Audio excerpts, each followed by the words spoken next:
It's also interesting to me. I remember when we met years ago, and I remember one time you said, "Yeah, I'm heading off to this weekend retreat." And I asked you, I was, I believe, present at the time. Tell me more about it. Where are you going? And you said, "Yeah, it was just a silent meditation. It's a retreat that I'm going to be going away. I'm driving a couple hours, and I'm curious what prompted and motivated you for this type of experience. And my question on this is, in a world of talking and listen, talking and talking, how hard is it not to talk? It's it's funny because I think it was the concept of me initially going on a silent retreat was not so daunting for myself, but it was quite daunting for my friends and family who wondered how I could do this and go for 7 days without talking. But the thing that prompted me to go was I met somebody who was so present, palpably present, like you said, palpably present. There was a presence around them, and I didn't know what it was. But I knew I wanted that in my life, that calmness, that presence that we were just talking about. And he had mentioned to me that he had been on retreats and silent retreats were good. And I just that was all I needed. I just saw the presence in this person, and so I decided I wanted to go on a silent retreat. And I signed up for one not too far from you in upstate New York, and I went. And before I knew it, within 3 months of being interested in meditation, I was in a silent retreat.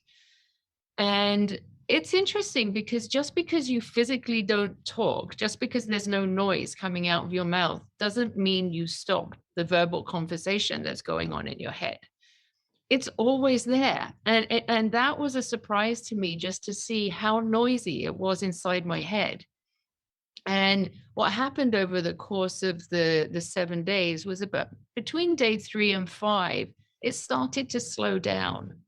And I was actually getting a little bit fed up with myself through the process. It was just like, can I just not stop? But there were beautiful lands around this place, and you could walk in nature. And what I began to see as this began to slow down was I began to see the world differently. I saw the trees and nature and colors.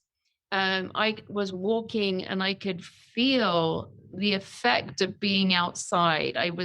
The breeze on my skin, the moisture in the air, the sounds of the birds that I was actually seeing birds in the sky, and I was seeing the different ways that they flew and that their tails were positioned, and the colors were more vibrant. And it was because there was no preoccupation in my head, and there was more opening to see what was happening around me. And there's a teacher I've been on meditation retreats with, and I still go on meditation retreats. And he would say, the quieter you become, the more you hear, and the more you see, and the more you open your awareness up to. Wow, I love that. I absolutely love that. The quieter you become, the more that you hear. Yeah, Wow, yeah, what a phenomenal life adage right there.